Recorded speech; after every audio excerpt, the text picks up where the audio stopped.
8 ways I damaged my body before I was 50. I'm making this the first video of my 50 mistakes I made by 50 series that I'll be sharing with you here. In this video, I'm focusing on body mistakes.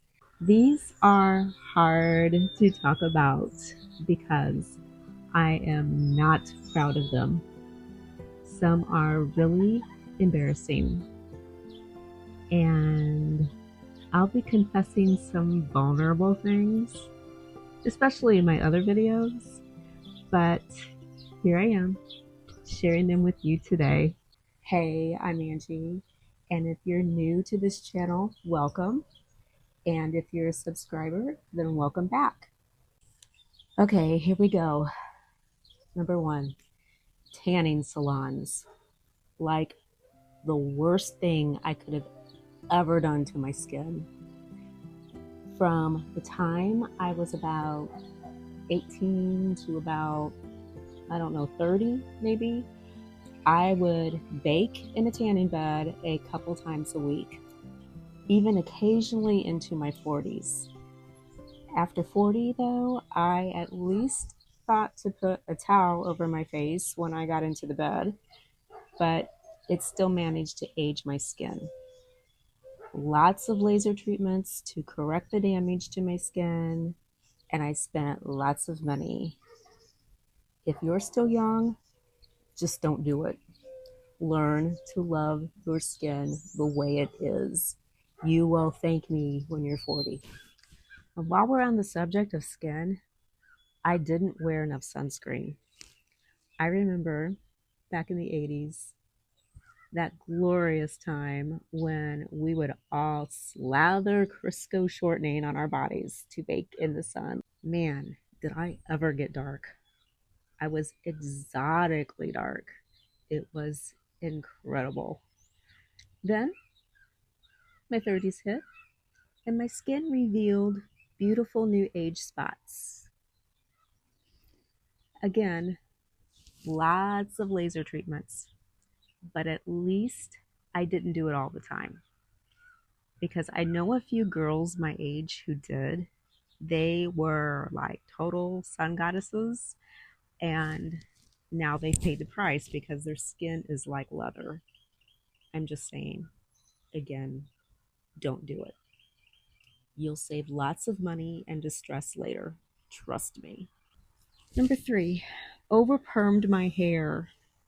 And the same goes for over dyeing and over chemicaling, all that. I remember one time in my 20s, I went into a salon and the stylist took one look at my hair and made me sign a waiver before she would even touch it.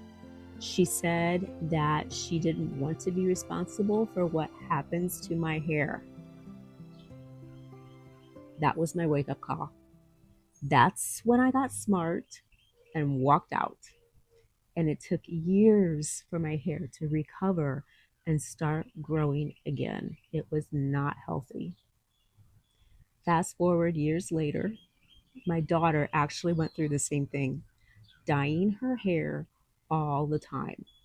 But about a year ago, she finally stopped, and now it's finally growing back. It's long and it's healthy. So, lesson learned, lesson passed on. Take care of your hair. 4, picking my zits. Okay, this one is a cringe alert. Sorry. When I was 16 or 17 years old, I had horrible acne. And being at that age where I wanted to be pretty, it was devastating. So I would do anything to conceal my pimples. I would pick them. I would put lots of makeup on over them, try to dry my face out with alcohol, you name it. All no-nos, but back then, zit treatments were limited, and I paid the price with scars. Then when I was all grown up, I spent thousands of dollars on dermabrasions acid peels, microderms, you name it. All could have been avoided had I just left my face alone. Zits actually go away on their own. 5. Getting fillers. I feel like no one talks about the bad side of getting injections. And let me just take a moment for a public service announcement. Don't do it. I didn't realize that I was sensitive to injections. So, about 14 years ago, when I had my lips done, it actually caused some tissue damage. And now there's this small area where it's permanently scarred. It's not really noticeable, but to me it is. Also, I had Botox injections, and what happened is it changed my whole appearance. It changed the entire shape of my eyes, and I hated it. I hated the way I looked. It was like looking at a different person in the mirror, and I had to deal with that for 3 months until it wore off. It was a bit traumatic, and it left me feeling really self-conscious.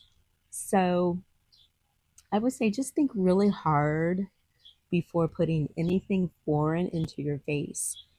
Just weigh all the risks first. 6. Overplucking my eyebrows. I never plucked my eyebrows in high school because back then everyone wanted bushy eyebrows like Brooke Shields. So that was cool. But in the 90s, we all went to the other extreme. And for some reason, in my own circle, it was this competition to see who could have the thinnest eyebrows. So I was a bit plucky. But then when you keep doing it over and over again, the hair actually stops growing back. And your eyebrows will thin out naturally, but not how you want them to. About 10 years ago, I had my brows tattooed, which really looked great for about 5 years, and then it faded away. So for about a year, I have been applying castor oil to my brows every night, and that has actually helped stimulate hair growth. So I only pluck, sorry about the noise. I only pluck the wild strays now. Maybe later I may get my brows re-tattooed, but for now, it's fine. 7. Wearing super high heels. Being a petite person, I used to pride myself on my ability to wear 3 to 4 inch heels every day to work. I was so good at walking in heels. I could literally, and I would brag about this a lot, run a marathon in them if I had to. It was amazing. Then in my late 30s, I developed a nasty bunion that required surgery and 6 weeks of wearing a boot brace. My foot doctor scolded me, and he said that from now on I could only wear orthopedic nurse shoes. I laughed, and he said he was serious, and he made me promise that I would never wear high heel shoes again.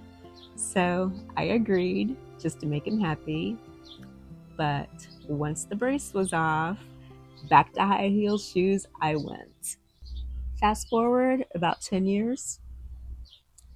Now I have a bunion on my other foot that hurts whenever I try to wear high heels over 3 inches. So I can't wear them anymore.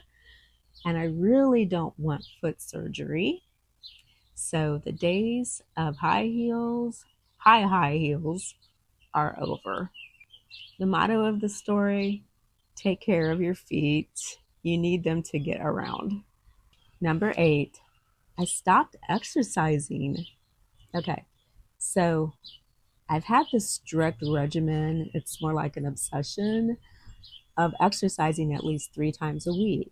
And I've always been really good about it, except for this one time about 8 years ago where I gave up exercise for about 6 months, and I still don't know why, but I got lazy. And at the time, I was dating this guy, which was a big mistake. We'll save that for another video. who like to take me out to eat several times a week. So, yeah, I was eating rich, fattening foods and I stopped exercising.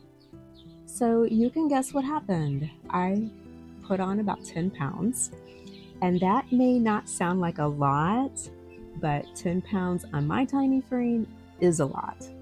And I don't know how, but I really didn't notice it until I saw myself in a photo online and was immediately disgusted. That made me go back to exercising.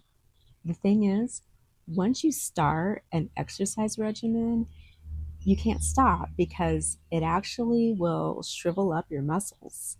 And then if you keep eating the same amount you did before, or in my case, eating all the rich fattening foods, that fat builds up and your energy level actually drops.